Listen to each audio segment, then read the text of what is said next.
Ora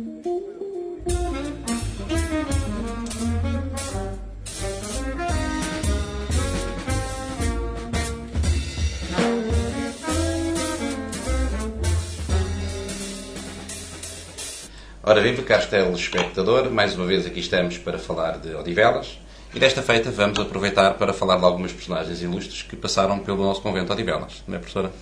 É assim mesmo, Oliveira Dias.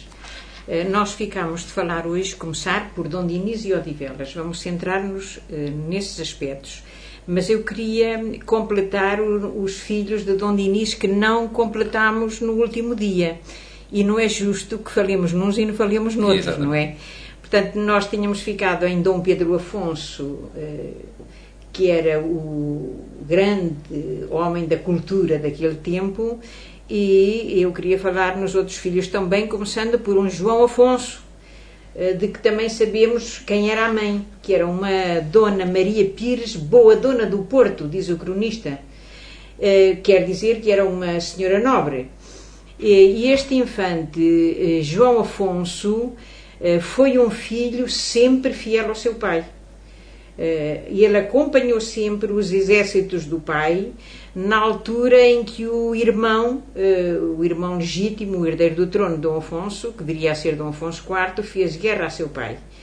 E por isso ele levou o castigo do irmão depois do pai morrer.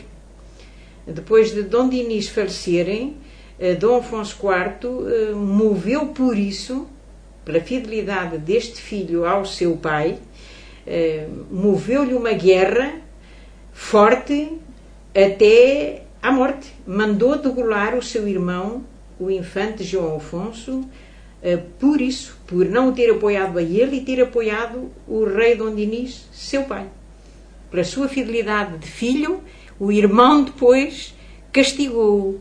Aliás, é uma coisa que me faz uma certa confusão, os desejos de vingança que Dom Afonso IV nunca conseguiu refrear.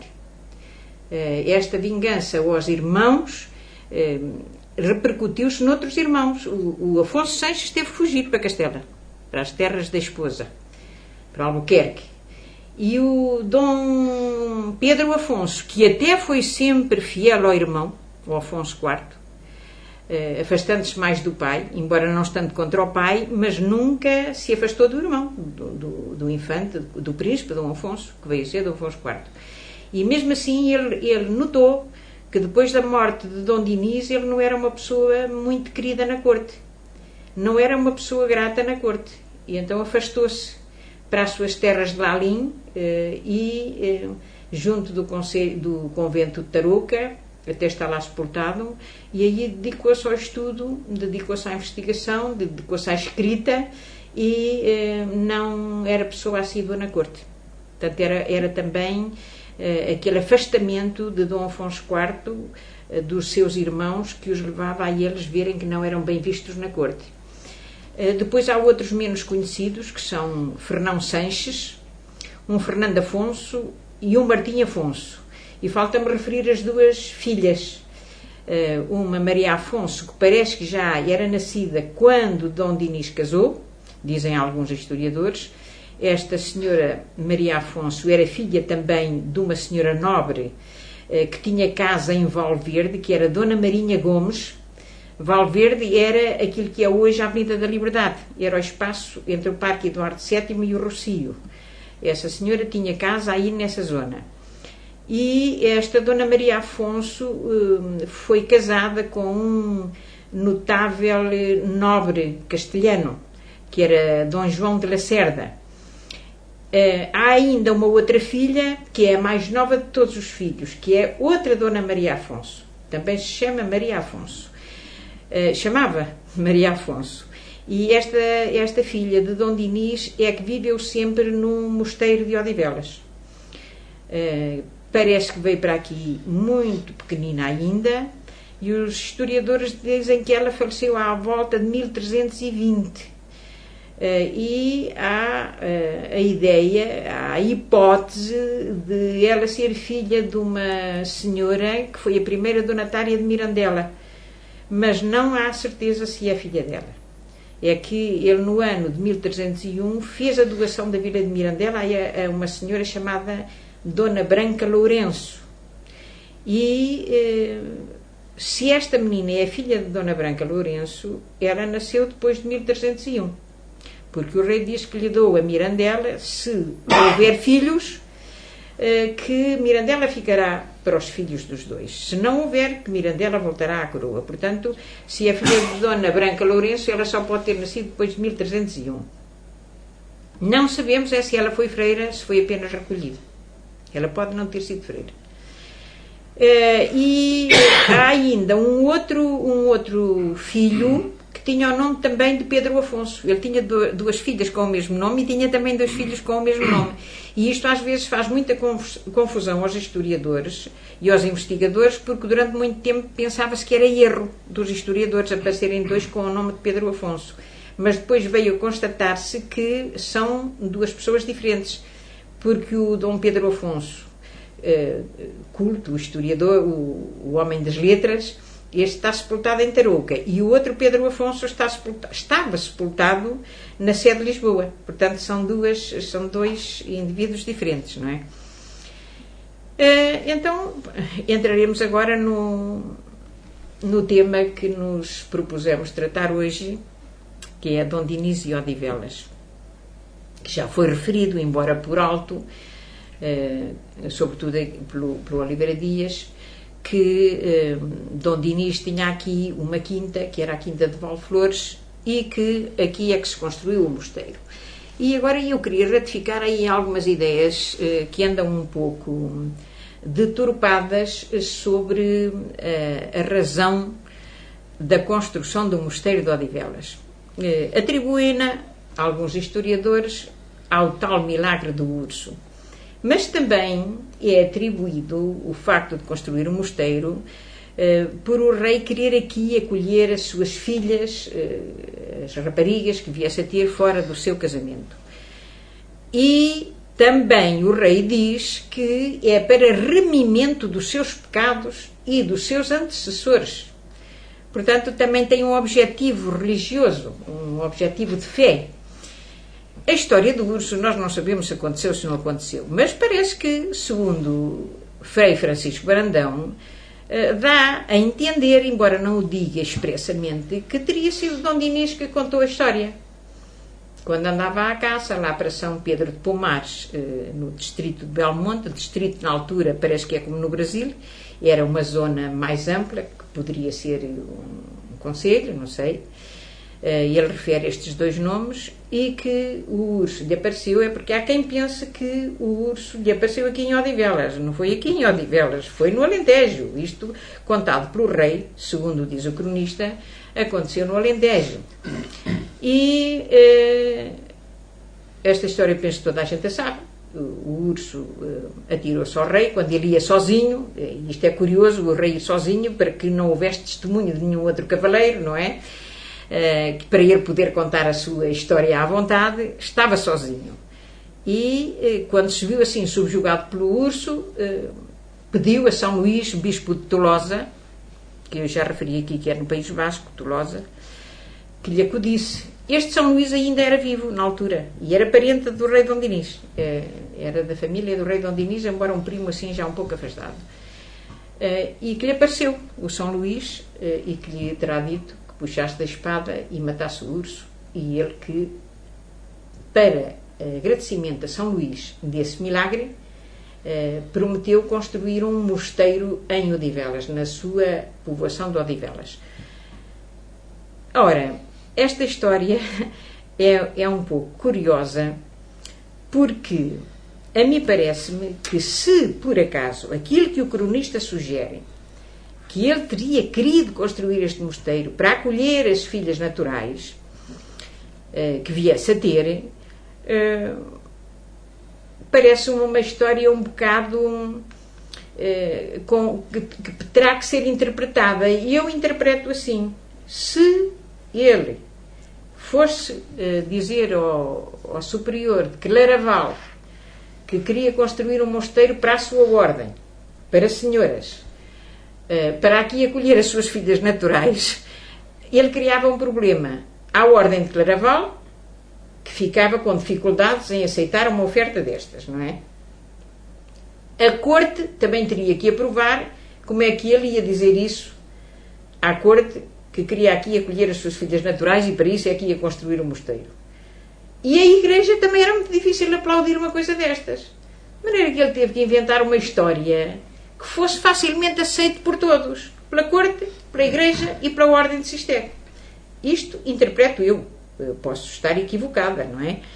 Mas parece-me que com esta história ele deixou a todos contentes, não criou problemas diplomáticos a ninguém e ficou o assunto arrumado.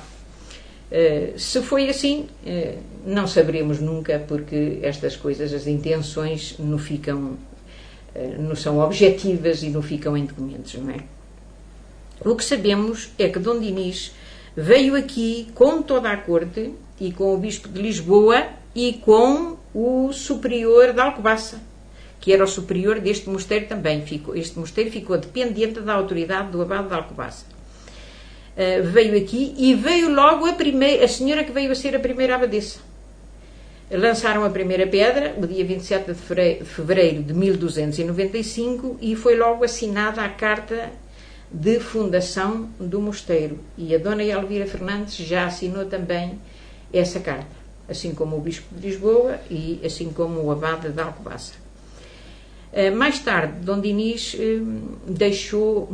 doou muitos bens a este mosteiro. Era o mosteiro feminino mais rico de Portugal.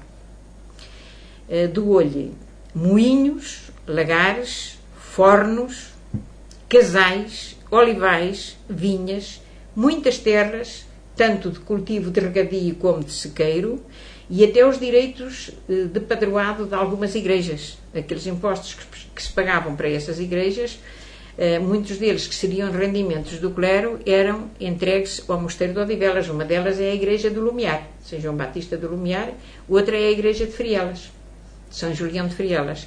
E Santo Estevão, no Ribatejo também, os rendimentos também vinham para esta igreja. Eram muito importantes os moinhos, os lagares e os fornos, porque as pessoas que se serviam destes moinhos e destes lagares e destes fornos pagavam em espécie ao mosteiro, de maneira que com eles as religiosas obtinham pão, azeite e outros bens que muitas vezes nem consumiam na totalidade. Quando havia festas em alguns mosteiros, as freiras todas sabiam que não podiam fazer as festas como as de Odivelas. Eram sempre referidas as de Odivelas como sendo as mais ricas e, portanto, elas não se podiam alargar nas despesas como se alargavam as de Odivelas. Dom Dinis tinha aqui um paço real. Antes de se construir o mosteiro, na Quinta de Valflores havia um paço real. Claro que isto são bens ainda anteriores ao rei Dom Dinis, que lhe deu esta quinta, e este paço foi Dom Afonso III. E quando a corte se desloca para aqui, não era para ficar no mosteiro, ficava no paço. A família real, sempre que veio para aqui, residia no paço, não residia no mosteiro. Era um lugar muito procurado pela corte, porque as deslocações naquela altura faziam-se a cavalo. Tanto em éguas e cavalos como em mulas e machos.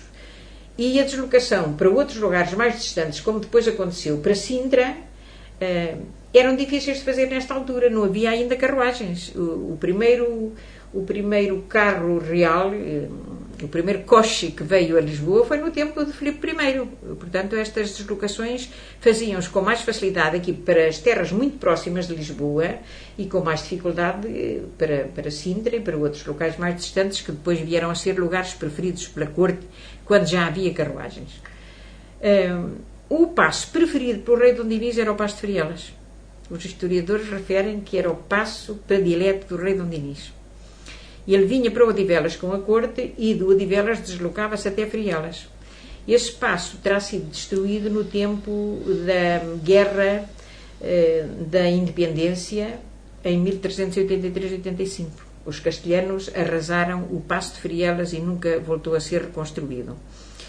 E de Frielas o rei ia de barco para Santarém. E isto é uma curiosidade interessante que nós devemos registar. A corte em Frielas tomava o barco, apanhava o barco, ia para os esteiros do Tejo até Sacavém e depois entrava no rio e subia ao rio Tejo até Santarém. E isto são os itinerários que alguns historiadores descobriram, sobretudo uma grande medievalista, que era a doutora Virginia Rau, é que fez o estudo dos itinerários do rei Dom Dinis. E ela é que afirma isto, que havia documentos datados de Odivelas, depois, passado um dia ou dois, datados de Frielas, e às vezes, no outro dia, datados de Santarém. E o rei só podia ter ido por via aquática, nunca poderia ter ido por via terrestre, porque levava mais tempo a chegar lá. Depois havemos de falar na geografia desta nossa zona e na geologia, para se perceber como é que era possível ir daqui de barco até Santarém, no Tejo, no Admira. O que Admira é chegar a Sacavém de barco a partir daqui, não é? Mas isso é um facto e depois explicaremos isso mais adiante. Que senhoras é que residiam aqui? Este convento era para senhoras nobres. Já ouvi, ou já li uma vez um texto sobre este mosteiro e chamavam-lhe mendicantes. Mendicantes não eram estes. Mendicantes eram os franciscanos. Estas senhoras eram muito ricas, porque o rei Dom Dinis as deixou muito ricas com as doações que lhe fez. Aqui viviam senhoras nobres, portanto, e quando vinham para entrar neste mosteiro, traziam as criadas que tinham na casa dos seus pais e vinham para aqui servi-las. E no tempo que havia escravas, traziam as suas escravas para continuarem a ter aqui pessoas que lhe prestassem os mesmos serviços que lhes prestavam na casa dos seus pais. Havia aqui senhoras com estatutos diferentes. Nem todas eram freiras. Umas eram freiras, outras eram apenas recolhidas. E houve algumas senhoras notáveis aqui recolhidas. Quem são as pessoas mais notáveis da alta nobreza que aqui estiveram? A primeira senhora de maior notoriedade que aqui esteve foi logo a segunda abadesa, Dona Constança Lourenço, que é irmã daquela senhora, Dona Branca Lourenço, a quem Dom Dinis deu a vila de Mirandela, da primeira mandatária de Mirandela, que eram filhas de um nobre do Alto Minho, que sempre acompanhou o rei e que aparece a assinar os documentos onde aparecem outros dignatários da corte e bispos. Estes documentos aparecem, em muitos deles aparece a assinatura do pai destas senhoras, que era Dom Lourenço. Tinha outro nome que não me ocorre agora. A segunda pessoa notável que aqui é, e esta senhora, se ela veio para aqui na altura em que nasceu Dona Maria Afonso, e foi nessa fase que ela cá esteve, foi o rei que a nomeou, e ela saiu daqui em 1919. Os historiadores dizem que esta senhora, Dona Maria Afonso, a filha, que teria morrido em 1920, mas não dão o ano exato. Eu até penso que teria morrido algum tempo antes, porque se Dona Branca Lourenço era tia dela, o que tudo leva a crerem. Se ela veio para aqui em princípios de 1300 e saiu em 1319, foi mesmo o período em que cá esteve Dona Maria Afonso. Seria para proteger a sua sobrinha, não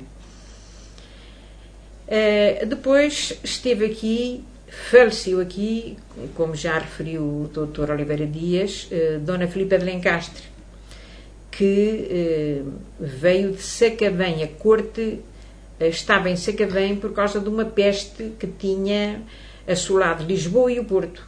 Foram duas cidades muito assoladas com uma peste à volta de 1414-15. E a corte saiu para Sacavém, porque Sacavém era uma terra da coroa. Sacavém, Unhos, Frielas e Camarate eram terras da coroa. E a corte, para não ser infectada, deslocou-se para Sacavém. E em Sacavém começaram também a adoecer pessoas. E nessa altura a corte retirou-se para Odivelas, porque tinha aqui o paço. E a rainha já vinha com sinais de doença, Dona Filipa de Lencastre. E os filhos vieram também, e o rei. E Dona Filipa depois agravou-se a doença, ficou cada vez mais doente e verificou que não teria possibilidade de se salvar. E ela tinha encomendado para os seus 3 filhos mais velhos as armas com que eles seriam, as espadas com que eles seriam armados cavaleiros.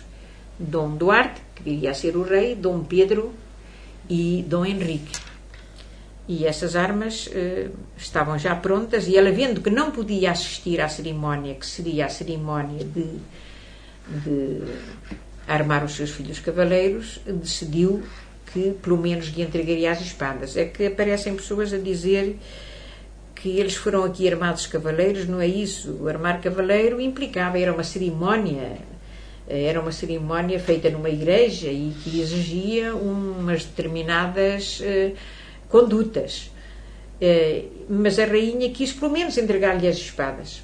E eles foram armados cavaleiros depois em Ceuta, porque Dom João I, depois da conquista de Ceuta, mandou benzer a mesquita, e foi na mesquita que eles depois foram, aí é que se fez a festa deles serem armados cavaleiros.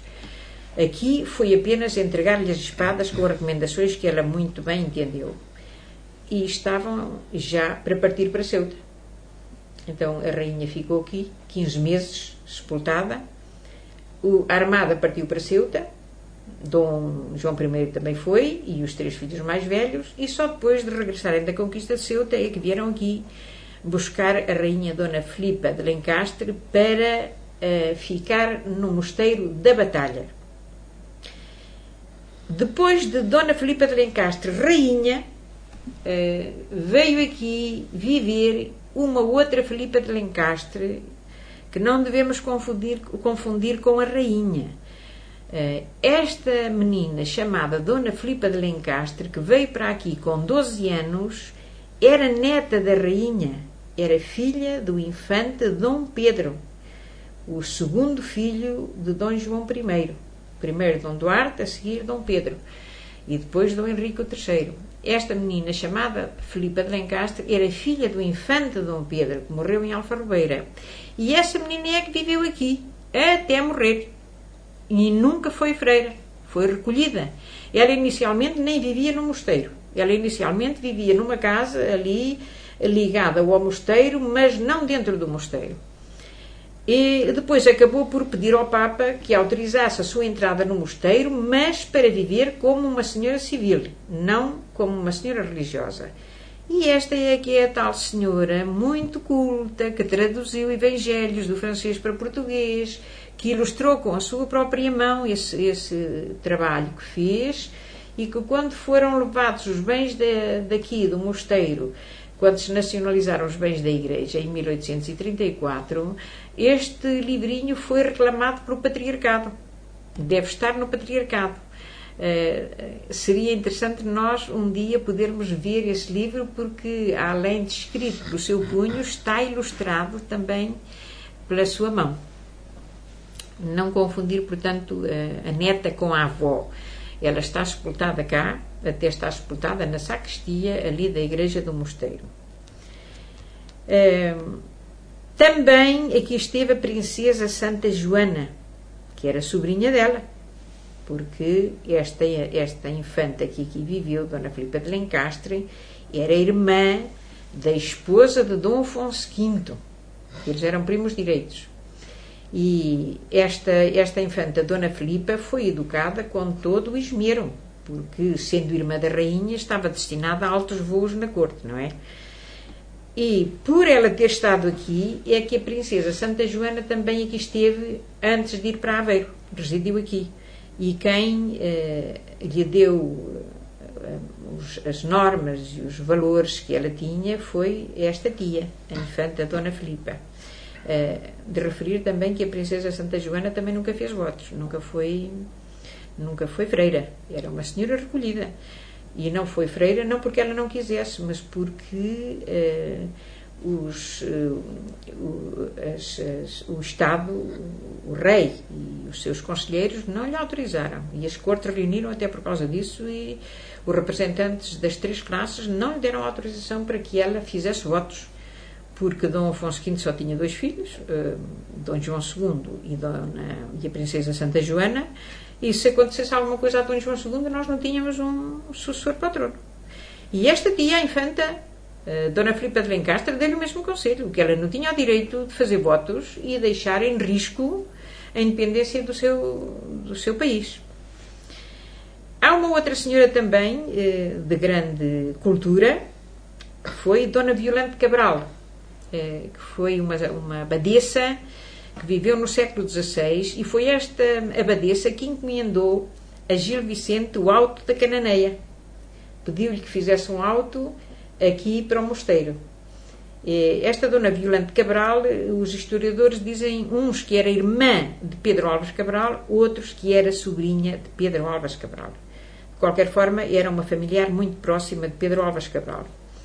E o Gil Vicente escreveu, de facto, o auto da Cananeia, até veio de Évora, onde estava com a corte, para ensaiar aqui este auto que foi representado sob sua orientação, e ele terá sido também um dos atores que entraram nessa representação.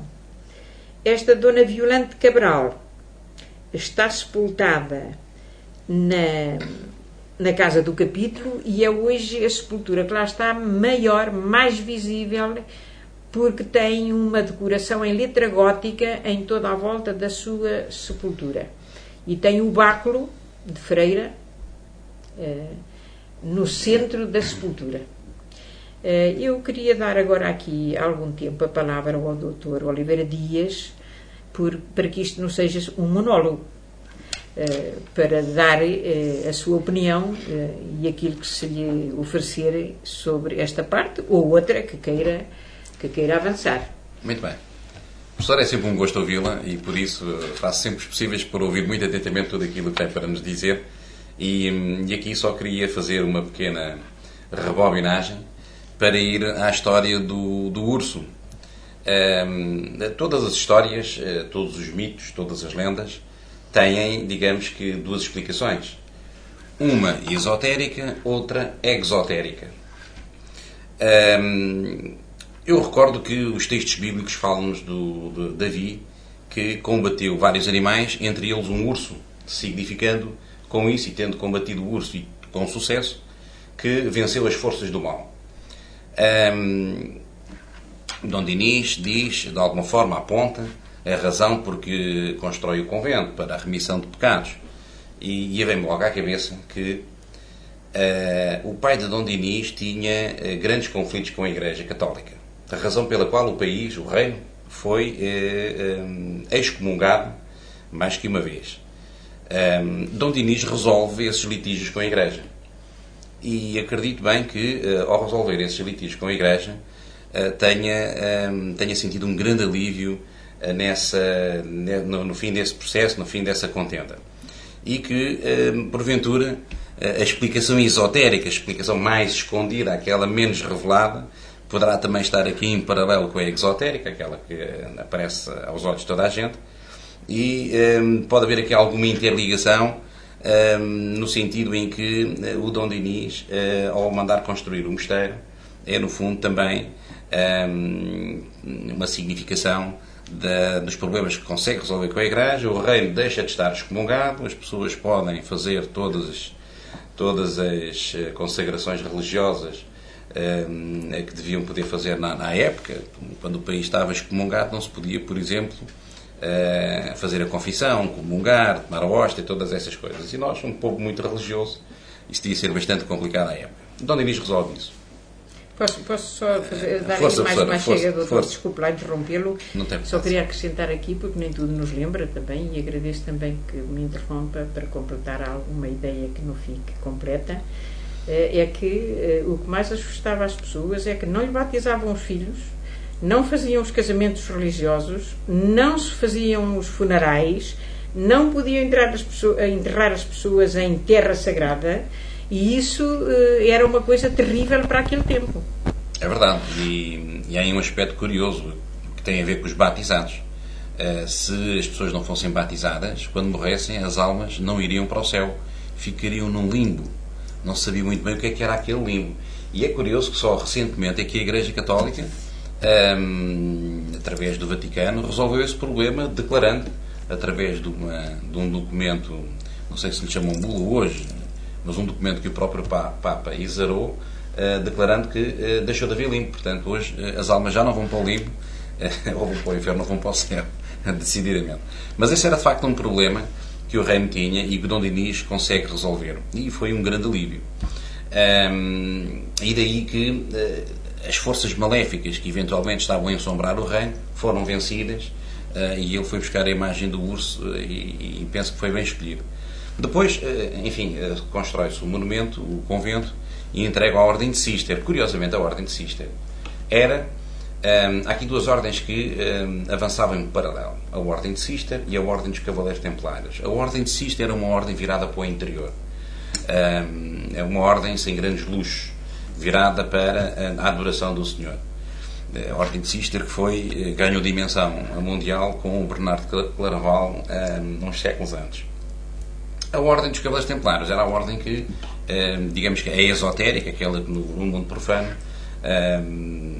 combatia os infiéis e fazia uma série de coisas das quais a civilização ocidental hoje se pode orgulhar.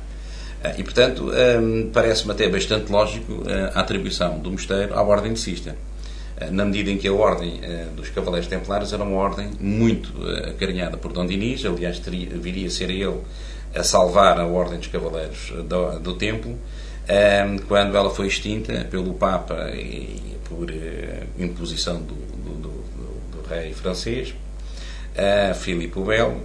Foi Dom Dinis que consegue salvar a Ordem aqui na Península Ibérica, concretamente em Portugal. E, portanto, as coisas jogam umas com as outras e há sempre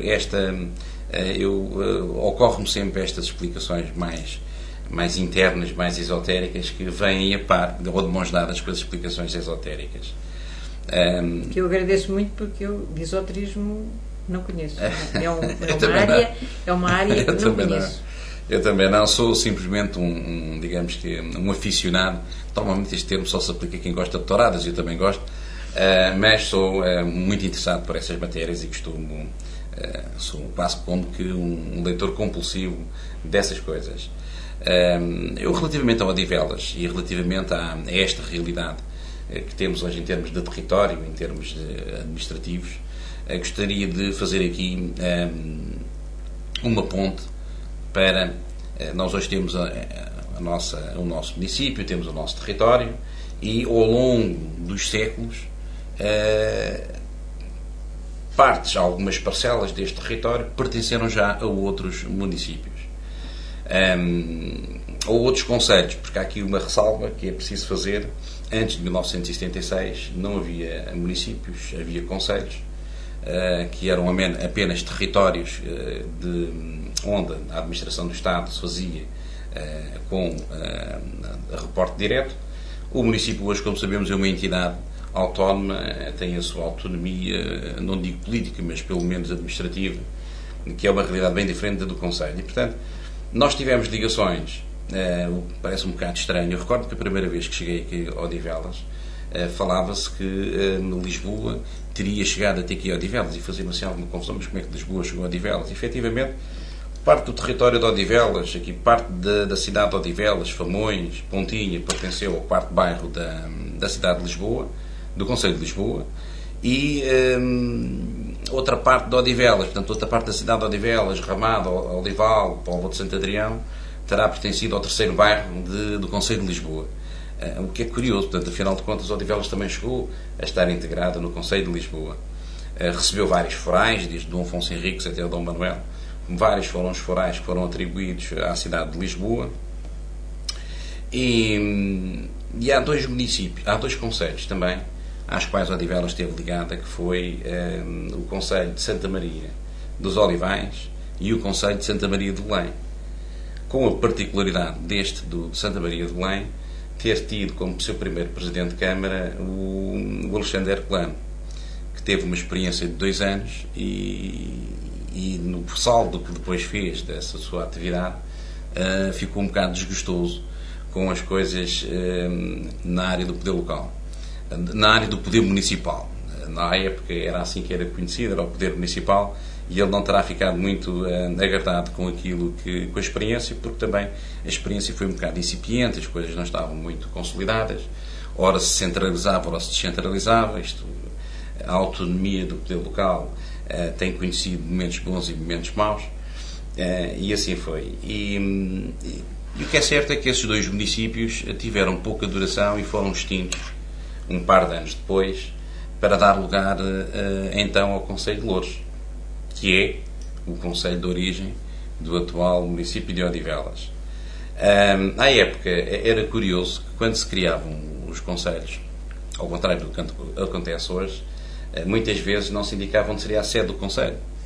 E isso até levou um governador civil a inquirir o rei, perguntar ao rei o que é que se considerava a cabeça do concelho, se era onde estava a povoação ou se era onde estavam os passos do concelho. E o rei responde de uma forma lapidar: os passos, a cabeça do concelho é onde está os passos do concelho. Porquê? Porque é lá que está a casa da Câmara. Hoje, quando chamamos Câmara Municipal ao órgão executivo do município, não sabemos que aquilo se chama Câmara, porque a Câmara era a dependência, o quarto, a sala, onde os vereadores se juntavam para deliberar sobre as coisas do município, do Conselho da época. E daí tivesse mantido o nome Câmara. No Brasil, Câmara Municipal já é o inverso, já é o órgão deliberativo. E, portanto, uma vez dei-me ao trabalho de ver até quem é que estaria fora da razão, se os brasileiros são claramente os brasileiros. Porque quando o termo nasce, a Câmara, portanto o sítio onde se reuniam para deliberar sobre as coisas do município, era um órgão executivo, eram os vereadores que determinavam o que é que se fazia, o que é que se não havia de fazer, essas coisas todas. E uma particularidade que havia era que não se designava onde é que era a sede do Conselho. E eu recordo, quando foi a criação do município de Odivelas, uma coisa que se chegou a falar, enfim, com algum calor de debate, foi sobre onde é que seria fixada a sede do município de Odivelas. Foi consensual e quase unânime que a sede haveria de ser aqui na freguesia de Odivelas, ou a cidade, porque a freguesia e a cidade aqui têm as mesmas fronteiras. E, portanto, isso era importante, porque tinha que ficar no decreto, na lei que iria criar o município. Aliás, eu recordo que para a regionalização, um dos argumentos contra a regionalização era onde é que vai ficar a capital da região. Toda a gente quer a capital à porta, não é? E isso contribui um pouco para as pessoas formarem alguma opinião contrária à criação das regiões.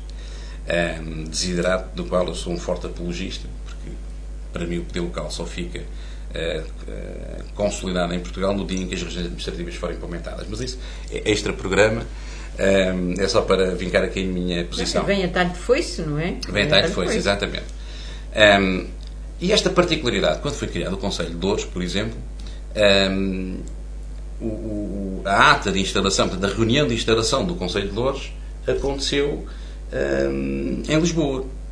E eu até tenho aqui um pequeno livrinho de que sou autor. E tenho aqui a ata de instalação do município de Loures. Foi um documento que encontrei na Biblioteca Municipal de Loures, quando na altura andava a ver estas coisas. E só para ler esta passagem: achando-se reunidos nos espaços do Conselho, sítios no Largo do Leão. Portanto, o Largo do Leão, isto é ali em Lisboa, e até já funcionou ali um instituto superior, alguns ali para os lados do Chile, se não me falha a memória.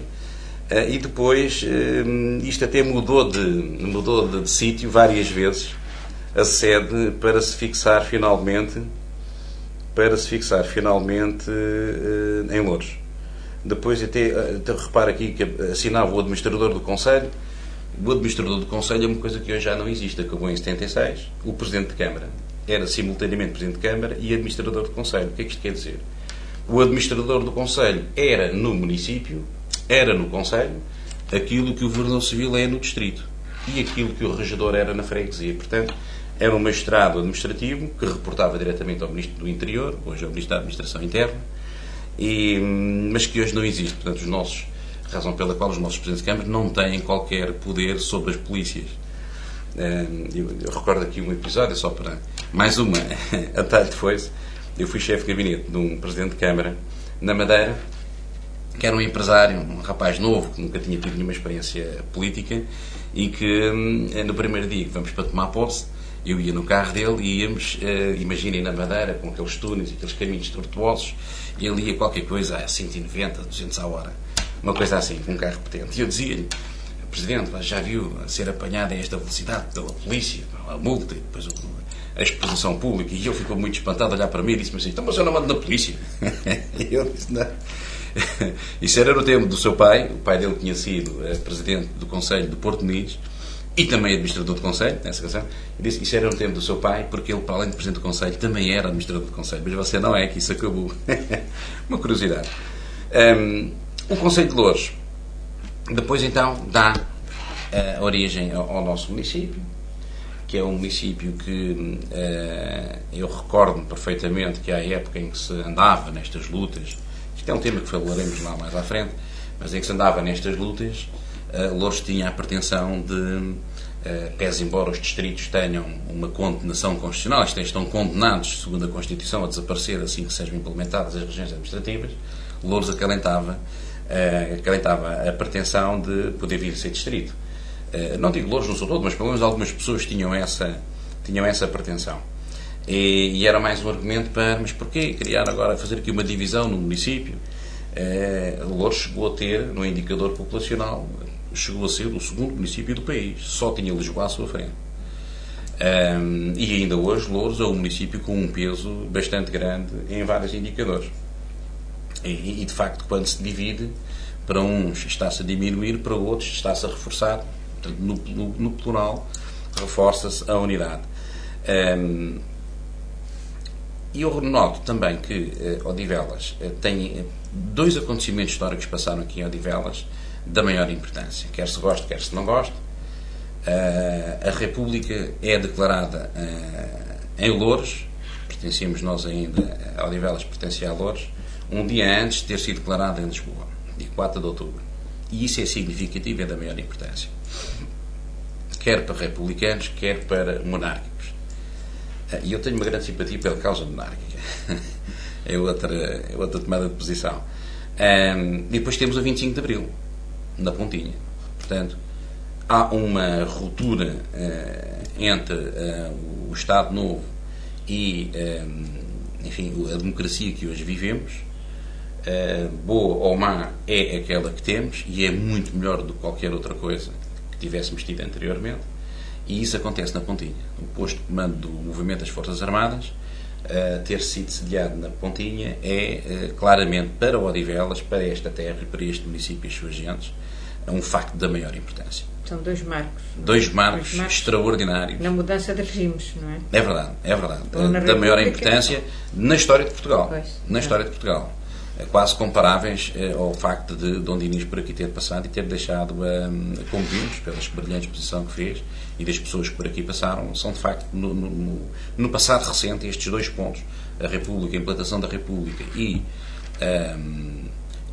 o facto do MFA ter escolhido Odivelas, designadamente a Pontinha, para instalar o seu posto de comando, é uma coisa da maior importância. Eu não vou continuar, ficamos no século XVI e depois continuaremos a partir daqui, ainda com a vida do convento, mas há aqui uma coisa que eu queria referir em relação também à Ordem de Cristo. Não é só Dom Dinis que tem essa ligação com a Ordem de Cristo. Temos depois um facto muito importante, que foi o rei Dom João I ter sido aqui velado uma noite. O cortejo fúnebre saiu da Sé, porque ele morreu no Palácio do Castelo, no Palácio das Alcáçovas. As primeiras cerimónias realizaram-se na Sé. O cortejo depois foi organizado e veio para ser velado uma noite inteira aqui em Odivelas. Quem é que estava a fazer o velório? Os comendadores da Ordem de Cristo. Foi da responsabilidade da Ordem de Cristo organizar o velório essa noite ao rei Dom João I. E quem estava a dirigir essa cerimónia era o infante Dom Henrique, administrador da Ordem de Cristo. Eu acho que seria um espetáculo para recriar um dia. Uma excelente ideia. Gostaria muito que subscreve assim por baixo, porque o cortejo está descrito como ele vinha organizado. E aquilo, de facto, devia ser, apesar de ser um acontecimento triste, porque foi a morte do rei, mas pela maneira como o cortejo fúnebre vinha montado, devia ser um espetáculo extraordinariamente imponente. E depois, com os comendadores da Ordem de Cristo todos aqui a cercarem o Largo Dom Dinis para acolherem o féretro e iniciarem ali as cerimónias de uma noite. E para o outro dia de manhã é que retomaram o caminho para Alcobaça. Por hoje ficamos aqui e... Só mais uma nota, aliás, a Ordem de Cristo é a sucedânea da Ordem dos Cavaleiros do Templo, que, entre outras coisas, trouxeram a arte gótica para o Ocidente. E eu sempre defendi que o cruzeiro é um tributo à arte gótica aqui em Portugal. E tendo sido Dom Dinis também, digamos que o fundador, o mentor da Ordem de Cristo para poder substituir a Ordem do Templo, não me espantará nada que esta zona aqui de Odivelas tivesse sido uma zona da maior importância, quer para uma, quer para a outra ordem, e daí o facto da maior importância de ter vindo aqui o féretro de Dom João I receber as honras de Estado, digamos, à época, honras de Espírito Santo, que é também o Espírito Santo é-nos legado por Dom Dinis e pela Rainha Santa Isabel, e quer a Ordem de Cristo, quer a sua antecessora, a Ordem do Templo, tinha o Espírito Santo como uma das... não era uma, era um dos objetivos, o principal objetivo na sua missão. Então, ficamos para até ao próximo encontro. Vamos nos despedir por hoje e até ao próximo programa. Até à próxima.